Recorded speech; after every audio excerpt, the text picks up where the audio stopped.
Corporate accounting में हम आज डिस्कस करेंगे the internal reconstruction. Internal reconstruction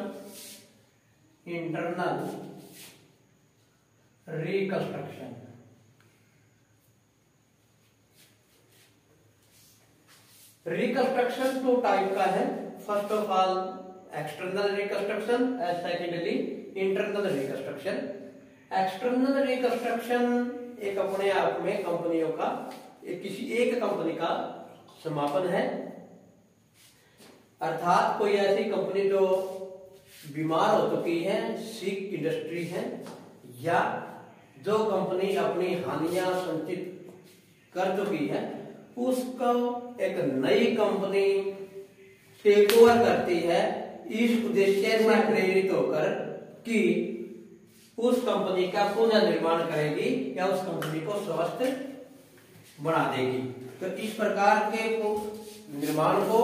पुनर्निर्माण को एक्सटर्नल रिकंस्ट्रक्शन कहते हैं। एक्सटर्नल रिकंस्ट्रक्शन का मीनिंग हुआ कि एक कंपनी समापित होगी और दूसरी कंपनी उसको टेक ओवर करके निर्मित हो जाएगी। उसके बाद दूसरा जो मेन पॉइंट हमारा जो टॉपिक है वो टॉपिक है इंटरनल रिकंस्ट्रक्शन। इंटरनल रिकंस्ट्रक्शन से हमारा अभिप्राय है आंतरिक पुनर्गठन, अर्थात कंपनी समापित नहीं होती बल्कि एग्जिस्टिंग कंपनी ही अपना जो हानियां हैं, जिसकी बहुत ज्यादा संचित हानियां हो चुकी हैं, उनको पुनः संगठित करती है, हानियों को राइट ऑफ करती है और कंपनी के जो अंश है उनको रियल वैल्यू तक, उनको जो वास्तविक वैल्यू है, हितधारकों को वास्तविकता जो उनकी विनियोग रिटर्न मिलनी चाहिए वहां तक लेके आती है। और जो दायित्व है, यदि उनको भी कोई हानि उठानी पड़ रही है तो उन दायित्वों को भी एक निश्चित मूल्य तक कटौती की जाती है। अर्थात इंटरनल रिकंस्ट्रक्शन में जो कंपनी है वो एक पूंजी कटौती की योजना को बनाती है।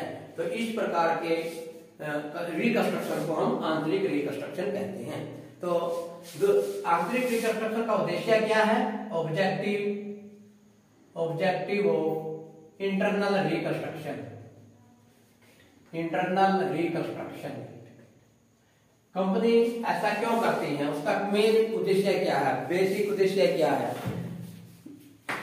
सबसे फर्स्ट है कि जो पिछले वर्ष की जो संचित हानियां हैं उनको राइट ऑफ करके, संचित हानियों को और संपत्तियों को कम करके और उनको उनकी रियल वैल्यू तक लेके आना, ताकि कंपनी का जो चिट्ठा है, बैलेंस शीट, वो सच्ची एवं फेयर वैल्यू एक विशेष अवधि पर कंपनी की दर्शा सके। दूसरा जो उद्देश्य होता है कृत्रिम संपत्तियां, जो हमारी फिक्टिव एसेट्स हैं उनको राइट ऑफ करना है, लाइक दैट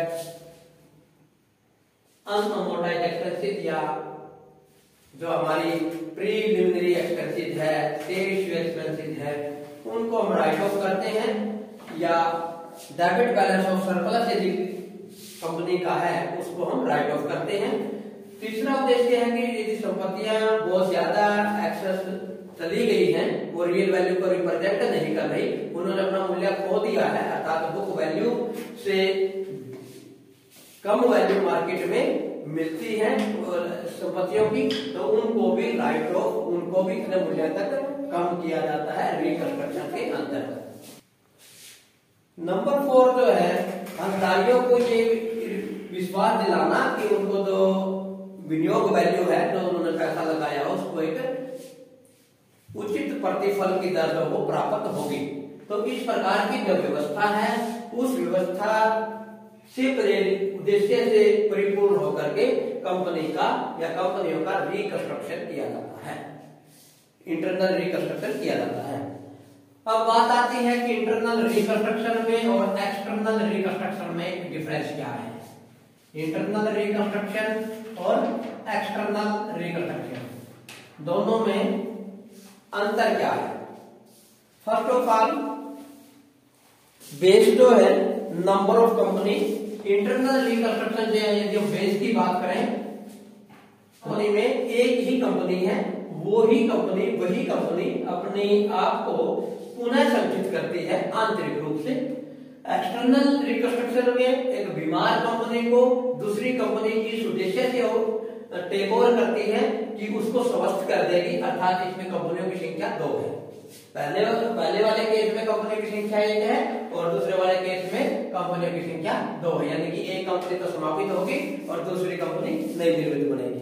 दूसरा जो हमारे पास है, जो डिफरेंस है, वो है लिक्विडेशन। लिक्विडेशन है, इसके अंदर लिक्विडेशन की हम बात करें, रिकंस्ट्रक्शन में किसी भी कंपनी का समापन नहीं होता, और एक्सटर्नल जो रिकंस्ट्रक्शन है उसमें एक कंपनी समाप्त हो जाती है और दूसरी कंपनी नवनिर्मित बन जाती है। एक बेस ये भी इसमें अंतर है। तीसरा अंतर जो है फॉर्मेशन ऑफ न्यू कंपनी, इसमें कोई नई कंपनी नहीं बनती और इसके अंतर्गत नई कंपनी का निर्माण होता है। नई कंपनी आमतौर पर पुरानी कंपनी से मिलती जुलती ही होती है। टेक ओवर की हम बात करें, इसके अंदर एक टेक ओवर का डिफरेंस है, इंटरनल रिकंस्ट्रक्शन के अंतर्गत कोई भी अधिग्रहण नहीं किया जाता और इसमें बीमार कंपनी को दूसरी कंपनी स्वस्थ बनाने के लिए अधिग्रहण करती है, टेक ओवर करती है। इंटरनल रिकंस्ट्रक्शन जो है वो हमारा किस प्रकार से कर सकती है कोई भी कंपनी, मेथड की हम बात करें, विधियों की बात करें, तो 2 प्रकार से इंटरनल रिकंस्ट्रक्शन किया जा सकता है। फर्स्ट है alteration in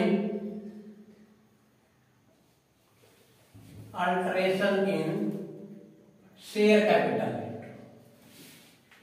alteration in share capital, और दूसरा जो है reduction in share capital, reduction in share capital.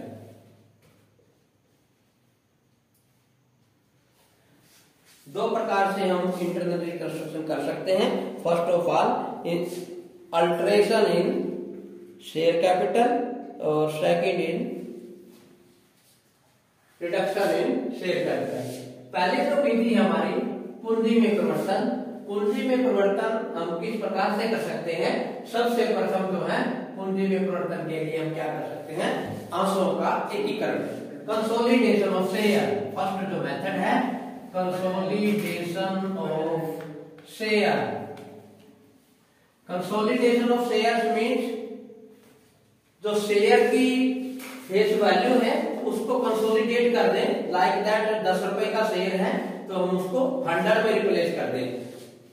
For example किसी कंपनी के पास 20,000 शेयर्स हैं at the rate of ₹10, equity share है।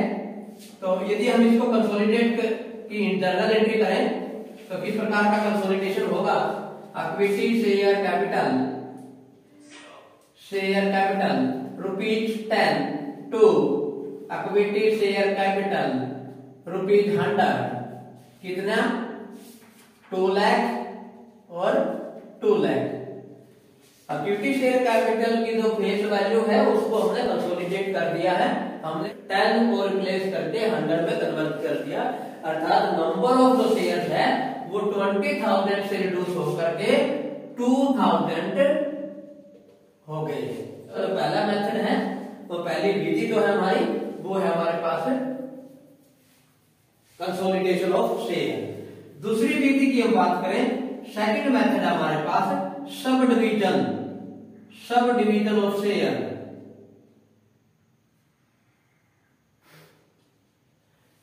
Sub division of share means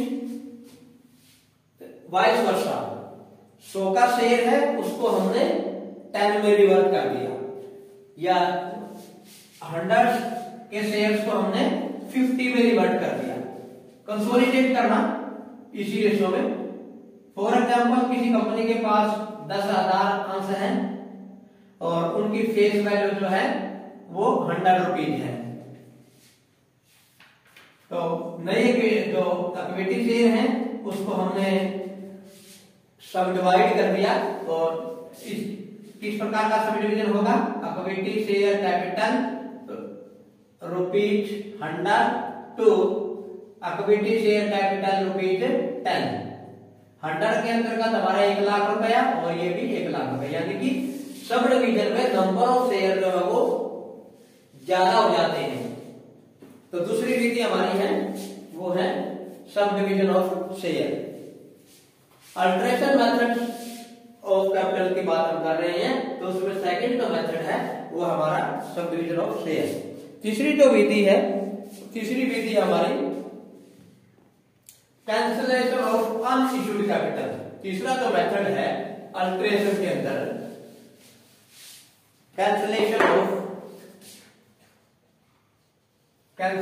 of unissued capital, unissued share, ये भी एक तरीका है अनइश्यूड शेयर्स का कि उनको हम रद्द कर दें, इससे भी हमारी जो पूंजी है उसमें परिवर्तन हो जाएगा। अनइश्यूड शेयर का मतलब क्या है कि जो कंपनी है, जैसे कंपनी की अथॉराइज्ड कैपिटल सपोज करते 10 लाख है, इश्यूड कैपिटल 9 लाख है, तो कंपनी जो 1 लाख जो इश्यूड नहीं किए हैं कंपनी ने, तो उसको रिडक्शन उसको कैंसिल कर दे, रद्द कर दे और कंपनी अपनी अथॉराइज्ड कैपिटल को 9 लाख ही मान ले। तो इस प्रकार की जो सिचुएशन है कि इस प्रकार से हम जो निर्गमित अंश है, अनइश्यूड शेयर्स हैं, उनको कैंसिल करके कंपनी की जो कैपिटल है उसमें परिवर्तन कर सकते हैं। नेक्स्ट जो है इसके अंतर्गत स्टॉक में परिवर्तन, जो फोर्थ विधि है इक्विटी शेयर कैपिटल को, equity share capital debit to equity stock account और इक्विटी स्टॉक अकाउंट में तब्दील कर दें। एक ये भी विधि है कि इक्विटी शेयर कैपिटल को इक्विटी स्टॉक में हम परिवर्तन कर दें, जिसके माध्यम से भी हम जो है कंपनी के जो शेयर पूंजी है उसमें परिवर्तन कर सकते हैं। नेक्स्ट जो विधि है इंक्रीज इन शेयर कैपिटल, एक ये मेथड भी है इसके अंदर, इंक्रीज इन शेयर कैपिटल, कि कंपनी जो है वो अपनी पूंजी में वृद्धि कर ले। अर्थात पूंजी में अल्ट्रेशन के 5 मेथड हैं। फर्स्ट ऑफ ऑल है कंसोलिडेशन ऑफ शेयर, दूसरा है सब डिवीजन ऑफ शेयर, तीसरा है हमारा cancellation of unissued share, fourth है इक्विटी शेयर कैपिटल का इक्विटी स्टॉक में कन्वर्जन, और लास्ट जो है इंक्रीज इन शेयर कैपिटल। तो ये 5 तरीके हैं जिन तरीकों के माध्यम से हम अल्ट्रेशन कर सकते हैं शेयर कैपिटल के अंदर। दूसरा जो मेथड है इसके अंदर कंपनी का वो है reduction in share capital, reduction in share capital, पूंजी में कमी, पूंजी में कमी, पूंजी में कमी करके। पूंजी में कमी कैसे कर सकती है? कोई भी कंपनी जो है वो पूंजी में कमी कंपनी अधिनियम की धारा 66 के अनुसार कंडीशन को फॉलो करके, शर्तों को फॉलो करके पूंजी में कटौती की स्कीम लागू कर सकती है। वो कंडीशन क्या होंगी जो इसके संदर्भ में किसी भी कंपनी के द्वारा पूरी की जाएगी? वो कंडीशन हो सकती है कि कंपनी के जो अंतर्नियम है, यदि वो कंपनी को अंतर्नियम जो है वो कंपनी को अलाउ करते हैं कि कंपनी की पूंजी में कटौती कर ली जाए, तो पूंजी जो कंपनी है वो अपने कंपनी के सीमा नियम की पूंजी व्याख्या में कटौती कर सकती है। इसके बाद है कटौती की जो शर्तें हैं वो क्या कंडीशन होगी? Condition regarding reduction in share capital. First point इसके अंतर्गत क्या है कि कंपनी के जो आर्टिकल ऑफ एसोसिएशन है कंपनी को इस बात की अनुमति प्रदान करते हो कि कंपनी अपनी पूंजी में कटौती कर सकती है। यदि अंतर्नियमों में इस बात की व्यवस्था नहीं है तो कंपनी को अपने पहले अंतर्नियमों में व्यवस्था करनी पड़ेगी, उसके बाद कंपनी पूंजी में कटौती की व्यवस्था कर सकती है। उस नेक्स्ट जो पॉइंट है इसके अंतर्गत कंपनी को सामान्य सभा में अधिकारियों में एक प्रस्ताव पास करना होगा जो कटौती के संदर्भ में है, और उस प्रस्ताव की प्रति एक रजिस्ट्रार के कार्यालय में 30 दिन के अंतर्गत अवश्य भेजनी होगी। नंबर 3, कंपनी यदि पूंजी में कटौती करना चाहती है तो वो ट्रिब्यूनल के पास जो आवेदन करना होगा, और ट्रिब्यूनल के पास पूंजी की कटौती की पुष्टि हेतु आवेदन करना होगा, और वो आवेदन के संदर्भ में ट्रिब्यूनल कंफर्मेशन दे सकता है और उसके ऊपर शर्तें भी लगा सकता है। ट्रिब्यूनल कंफर्मेशन जब देता है तब ट्रिब्यूनल को इस बात की पुष्टि हो जाती है या वो संतुष्ट हो जाता है कि लेनदारों को की राशि चुकता कर दी गई है।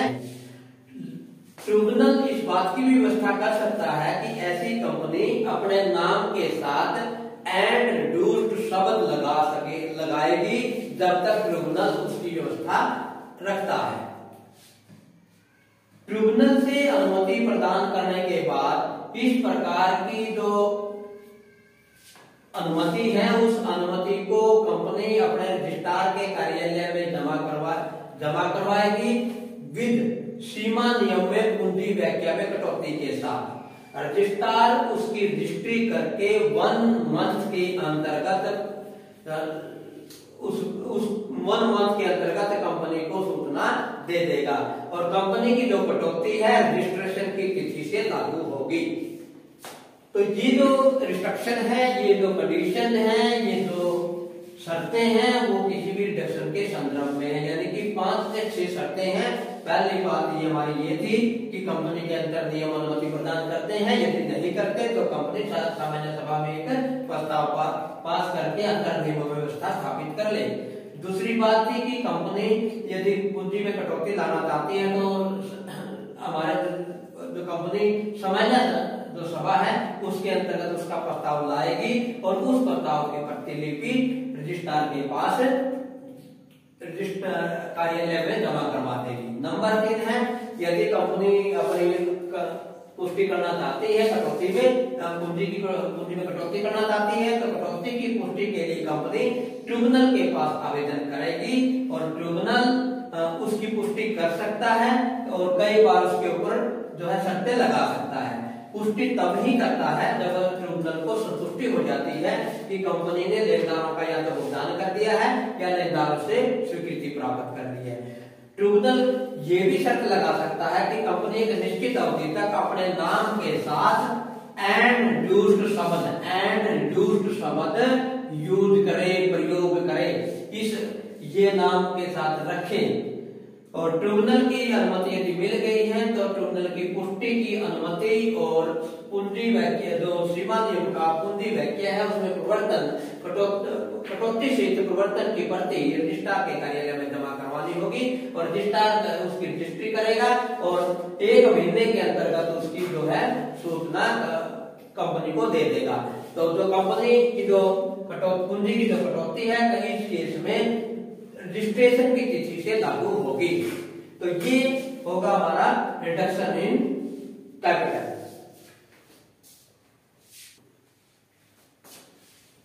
इंटरनल रिकंस्ट्रक्शन की दो मेथड, अल्टरेशन इन कैपिटल और दूसरा reduction in capital. Reduction in capital की कंडीशन,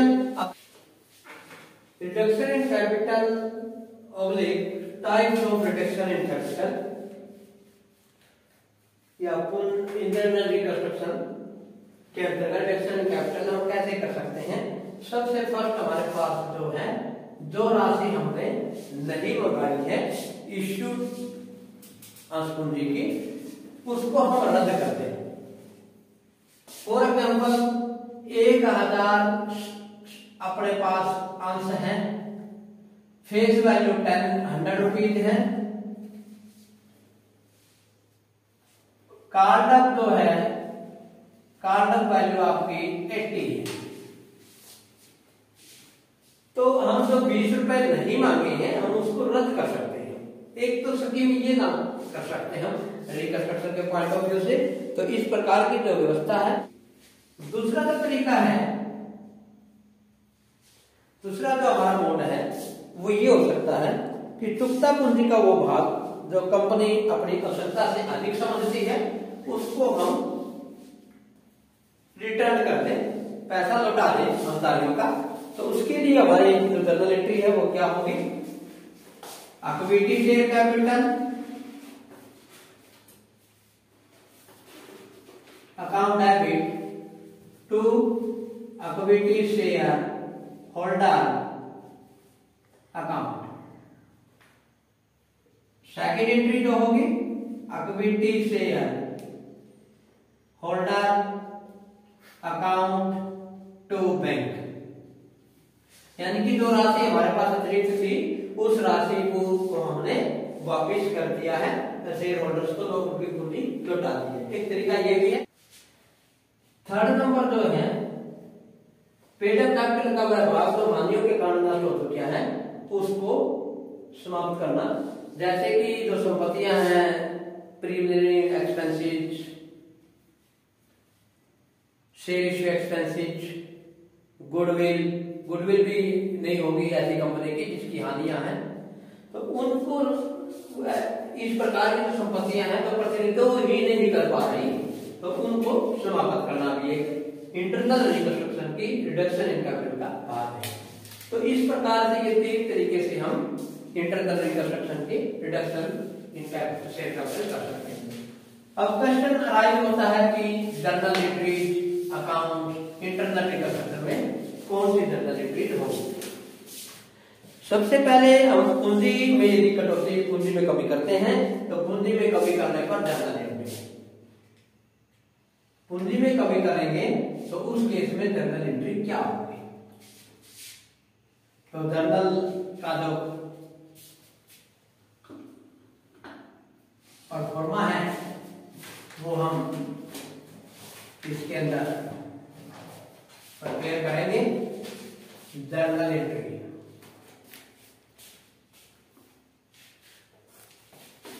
यहां पे डेट, पार्टिकुलर और LF, amount, debit, credit, rupees और रुपीज। जब पूंजी में कमी होगी उस केस में हमने जर्नल एंट्री क्या करनी है, equity share capital to reconstruction,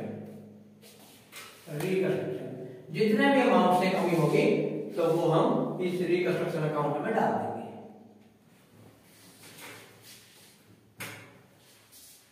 इसी प्रकार से यदि दायित्व भी अपनी दायित्वों में भी हानि हो गई है या दायित्व भी इस प्रकार से नॉन पेबल की स्थिति में चले गए हैं तो उनके काम भी यदि कोई जर्नल एंट्री करनी पड़ती है कंपनी को, यानी कि उन्होंने अपने जो मूल्य है वो खो दिया है, तो जो भी सन्ड्री लायबिलिटीज है, like that debenture, long term loan, trade payable, sundry creditor to reconstruction account. दायित्वों की से जो राशि हमें प्राप्त होगी रिकंस्ट्रक्शन अकाउंट में, शेयर कैपिटल की रिडक्शन से जो राशि प्राप्त होगी रिकंस्ट्रक्शन अकाउंट में, उनका जो टोटल जो रिकंस्ट्रक्शन अकाउंट का जो अमाउंट है, राशि है, उसको हम प्रयोग करेंगे हानियों को अपलिफ्ट करने के। Reconstruction account to debit balance of surplus का यदि डेबिट बैलेंस है तो उसको हम राइट ऑफ करेंगे टू प्रीलिमिनरी एक्सपेंसेस, जितने भी प्रीलिमिनरी एक्सपेंसेस हैं उनको राइट ऑफ करेंगे। कोई भी फिक्टिव एसेट्स हैं, goodwill, fictive assets, share issue expenses,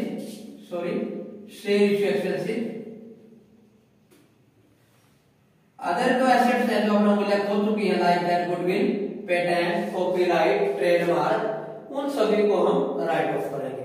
इसके अलावा भी कोई एसेट जो अपना रियल वैल्यू, उसकी बुक वैल्यू ज्यादा है, मार्केट में वैल्यू कम है, तो उसको भी हम राइट ऑफ करेंगे। अदर एसेट्स जो भी हमें नजर आता है, फिक्स एसेट वगैरह, अदर एसेट्स। फिर भी यदि रिकंस्ट्रक्शन का अमाउंट बच जाता है तो कैपिटल रिजर्व में ट्रांसफर हम करेंगे, तो transfer to capital reserve account. तो रिकंस्ट्रक्शन स्कीम के अंतर्गत आमतौर पे जो जर्नल एंट्री है वो इस प्रकार की होगी। उसके बाद इसमें जो क्वेश्चन होंगे प्रैक्टिकली, जर्नल एंट्री और रिकंस्ट्रक्शन अकाउंट और बैलेंस शीट, क्वेश्चन मांगा जा सकता है इसके अंतर्गत एग्जामिनर के द्वारा। Revise balance sheet,